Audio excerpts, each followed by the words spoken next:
नमस्कार विद्यार्थियों। आज की इस वीडियो में हम कक्षा 8 की जो पाठ्य पुस्तक है वसंत भाग 3 उसका पहला पाठ है ध्वनि। ध्वनि जो पाठ है उस ध्वनि पाठ की सरल व्याख्या देखने वाले हैं। इस वीडियो में हम ध्वनि जो पाठ है इस ध्वनि पाठ की सरल व्याख्या देखेंगे, प्रसंग देखेंगे और इनके कठिन शब्दार्थ को देखने वाले हैं। तो वीडियो बहुत ही रुचिकर होने वाला है, तो बिना स्किप किए वीडियो को पूरा देखिए और चैनल को सब्सक्राइब कर लीजिए, क्योंकि चैनल को सब्सक्राइब करेंगे तो मुझे सपोर्ट मिलेगा तो मैं ऐसे ही अच्छे पढ़ाई से संबंधित वीडियो आपके लिए लाता रहूँगा। तो बिना देरी के वीडियो में आगे बढ़ते हैं और चलते हैं। देखिए, कविता हमारी जो पाठ्य पुस्तक है वसंत भाग 3, हिंदी की पाठ्य पुस्तक का नाम है 8वीं कक्षा में वसंत भाग 3 और उसका पहला पाठ है ध्वनि। क्या पाठ है? ध्वनि। तो देखिए, ध्वनि का अर्थ होता है आवाज़। क्या होता है? आवाज़। और यहाँ पे किसकी आवाज़ है? कवि के मन की आवाज़। यहाँ पे कवि अपने मन की आवाज़ किशोरों को और युवाओं को बताना चाहता है, प्रकृति को बताना चाहता है।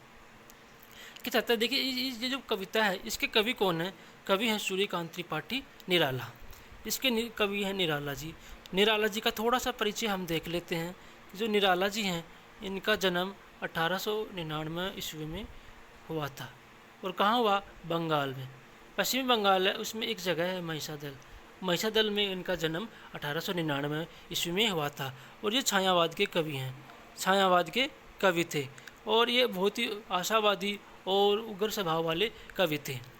इनकी अनेक रचनाएं हैं, उनकी बहुत सारी काव्य रचनाएं हैं। उनमें एक है अनामिका, कुकुरमुत्ता, राम की शक्ति पूजा, सरोज स्मृति आदि इनकी रचनाएं हैं। सूर्यकांत त्रिपाठी निराला जी का जीवन बहुत ही संघर्ष से गुजरा था, तो वे एक आशावादी कवि थे और यहीं इस कविता में सूर्यकांत त्रिपाठी निराला अपने मन की आवाज़ को हमारे तक, युवाओं तक पहुंचाना चाहते हैं प्रकृति के माध्यम से। तो देखिए, इस कविता को शुरू करते हैं। कविता कुछ इस प्रकार से है। पंक्तियों के अर्थ देखेंगे। अभी न होगा मेरा अंत। इस पंक्ति में देखो, अभी का मतलब होता है थोड़ी देर पहले, होगा का अंत का मतलब होता है समाप्त। क्या होता है? समाप्त। आगे देखिए, अभी का मतलब होता है थोड़ी देर पहले ही तो आया है मेरे वन में। वन का मतलब होता है यहाँ पे जीवन। क्या है? जीवन। कवि का जो जीवन है वह वन रूपी जीवन। ठीक है। मृदुल का मतलब होता है कोमल। क्या होता है? कोमल। मृदुल का मतलब होता है कोमल। और वसंत एक ऋतु है। वसंत क्या है? एक ऋतु। वसंत एक ऋतु का नाम है। जिस ऋतु में, देखो या इस चित्र में देख रहे हैं आप, इस ऋतु जो फरवरी और मार्च के महीने में आती है, जिसमें पत्ते, हरे हरे पत्ते खिल जाते हैं, रंग बिरंगे प्रकृति में फूल खिल जाते हैं, चारों तरफ सुगंधित वातावरण रहता है। यूँ कहें जो 6 ऋतुएँ हैं उनमें वसंत ऋतु सभी ऋतुओं का क्या है? राजा है। राजा इसलिए क्योंकि उसकी बात ही अलग है, चारों तरफ अच्छा मौसम सुहावना रहता है। दूसरा पैराग्राफ देखिए, हरे रंग के पात का मतलब होता है पत्ते। क्या होता है? पत्ते।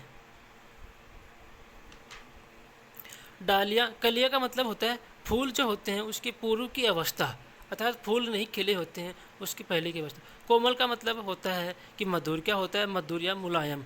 गात का मतलब होता है शरीर। क्या होता है? शरीर। ठीक है।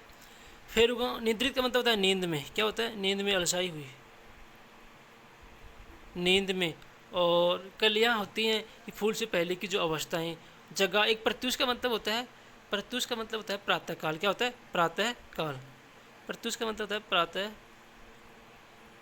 काल का समय। मनोहर का मतलब होता है सुंदर। क्या होता है? सुंदर।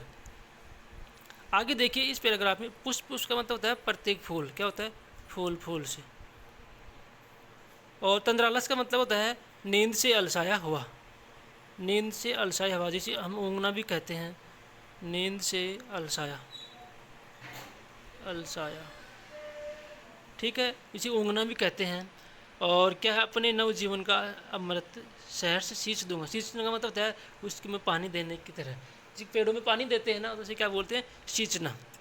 नव का मतलब होता है नया। क्या होता है? नया जीवन। कवि का नया जीवन कैसा है? आशावादी है, उत्साह से भरा हुआ है, शक्ति से भरा हुआ है। आगे देखिए, द्वार दिखा दूंगा फिर उनको मैं। अनंत का मतलब होता है असीम, जिसका अंत नहीं हो, जिसकी कोई सीमा नहीं हो, उसे क्या कहते हैं? अनंत। वैसे ईश्वर के लिए भी अनंत प्रयुक्त होता है। अभी न होगा मेरा अंत। कवि हैं इसके सूर्यकांत त्रिपाठी निराला। तो ये हमने इस पूरी कविता के एक साथ ही कठिन शब्दार्थ देखे हैं। अब इस कविता का सरलार्थ और भावार्थ दोनों देखेंगे। कोई भी कविता जो होती है उसके दो अर्थ होते हैं, एक भावार्थ जो कविता की आत्मा कहलाती है, दूसरा होता है सरलार्थ या शब्दार्थ जो शब्दों के अर्थ होते हैं। तो इस कविता की शुरुआत करने से पहले इसके बारे में बता देता हूँ कि इस कविता के माध्यम से कवि जो किशोर हैं, किशोर उन्हें कहते हैं जो टीनेजर होते हैं, 15, 16, 17, 18 साल की उम्र के बच्चे, जो युवा हैं, जो अपने जीवन से क्या हो गए? निराश हो गए हैं। उनके जीवन में थोड़ी सी कठिनाई आई, वो निराश हो गए हैं और सोच लेते हैं कि जीवन में कुछ नहीं है। ऐसे लोगों को कवि आशावादी बनकर उन्हें क्या संदेश देता है? ऐसे लोगों के लिए ये संदेश इस कविता में छुपा हुआ है। तो कवि का जीवन आशा और विश्वास से भरा हुआ है, उत्साह से भरा हुआ है। आशा होती है किसी भी व्यक्ति या वस्तु के बारे में हमारे अच्छे विचार जो होते हैं उन्हें आशा कहते हैं। देखिए, कवि कहता है, इसका प्रसंग लिखेंगे हम कि यह पद्यांश श्री सूर्यकांत त्रिपाठी निराला द्वारा रचित ध्वनि कविता से लिया गया है। इस कविता में कवि फूलों के खिलाने के माध्यम से उन्हें अपने जीवन की आस्था और दृढ़ विश्वास व्यक्त करना चाहता है।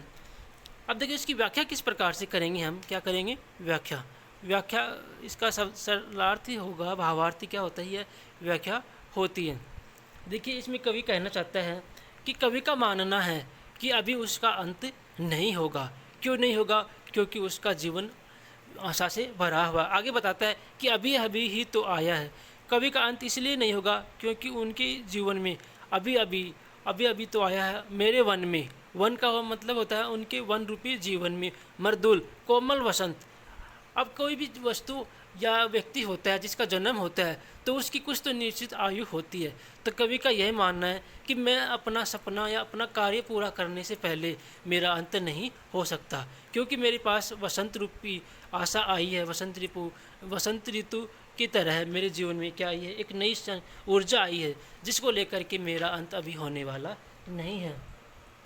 और कवि साथ में ही प्रकृति में फैली सुंदरता के बारे में बताता है कि प्रकृति में चारों तरफ पेड़ों के ऊपर क्या आ गए हैं। अगले पैराग्राफ में बताता है कि हरे हरे ये पात, कि प्रकृति में चारों तरफ पेड़ों के ऊपर हरे हरे पात मतलब पत्ते आ गए हैं। उनकी जो कोमल डालियां हैं, कलियां हैं, पेड़ों की कोमल कोमल गात हैं, कोमल शरीर है, अर्थात मुलायम जो शरीर हैं, वो उनके ऊपर कवि क्या करना चाहता है?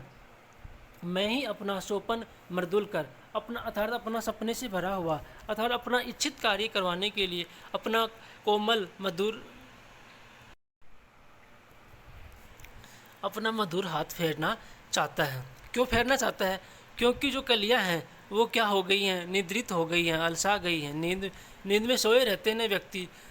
जब जल्दी उठ जाते हैं तो कोई बात नहीं, लेकिन जब लेट तक उठते ही नहीं हैं तो उन्हें उठाना पड़ता है। तो उसी प्रकार कवि कहता है कि कवि अपने जीवन में उन ऐसी जो व्यक्ति हैं, जो पेड़ों के पत्ते हैं, फूल हैं, उनको अपने हाथ फेर करके उन्हें जगाना चाहता है। जगा एक प्रत्युष मनोवर, अर्थात प्रातः काल के समय में, सुंदर एक प्रातः काल के समय में उन्हें जगा देना चाहता है, अर्थात उनकी धूल मिट्टी झाड़ देना चाहता है।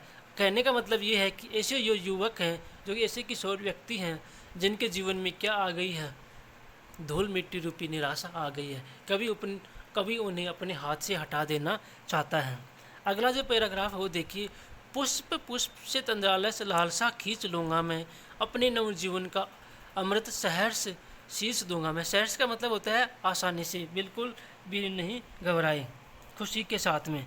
तो इसमें कवि कहना चाहता है कि ध्वनि कविता से लिया गया है। कवि का कथन है कि वह प्रत्येक फूलों में जो आलस्य है, निद्रा समाई हुई है, उन्हें हटा करके उन्हें खिला देना चाहता है और उन्हें असीम अनंत तक खिला देना चाहता है कि उनका अंत ही नहीं हो।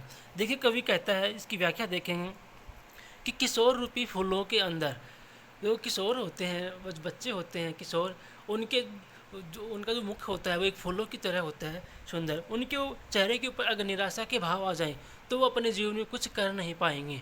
तो उन्हें समाज में कुछ करवाने के लिए कवि उनकी निराशा दूर करने के लिए क्या करना चाहता है, अपने नए जीवन का, अपनी आशा और विश्वास का अमृत, आशा और विश्वास का अमृत उनके जीवन में डाल देना चाहता है, अर्थात अपनी नई ऊर्जा से उन्हें ऊर्जावान कर देना चाहता है। ठीक है। और प्रकृति के संदर्भ में इसका अर्थ होगा कि जो पेड़ पौधे हैं उनमें पानी डाल करके उन्हें अंत तक खिलाए रखना चाहता है कवि। अंतिम जो पैराग्राफ है देखिए कि ऐसा करने के बाद में उन्हें अमृत शीश देने के बाद में क्या करना चाहता है कि द्वार दिखा दूंगा फिर उनको, ऐसे जो युवक हैं, ऐसे जो किशोर हैं, उन्हें असीम अनंत का द्वार दिखा दूंगा, उनका मार्गदर्शन इस प्रकार से कर दूंगा कि वह अंत काल तक अपने कार्य में, समाज के कार्य करने में क्या हो, लगे रहें। और कवि ये देखना चाहता है कि प्रकृति की भांति ही चारों तरफ समाज में भी क्या फैल जाए, शांति फैल जाए। इसलिए कवि कहता है कि ऐसा जो परोपकार का कार्य करने के कारण, आशावादी होने के कारण उसका अभी अंत नहीं होगा।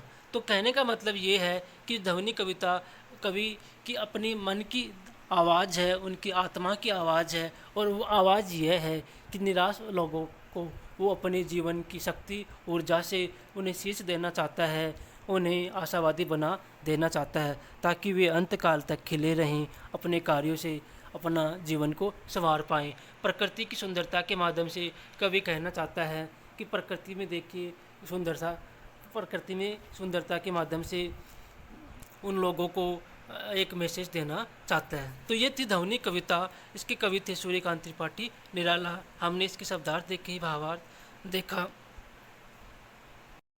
आशा करता हूँ कि आपको ये अच्छी लगी होगी। तो अच्छी लगी तो एक लाइक कर दीजिए, चैनल को सब्सक्राइब नहीं किया अभी तक तो चैनल को सब्सक्राइब कर लीजिए, अपने दोस्तों के साथ में शेयर कीजिए। और आपको एक कविता कैसी लगी आप कमेंट करके ज़रूर बताना, और कौन सी जगह से आप वीडियो देख रहे हैं कमेंट ज़रूर करना। Thank you.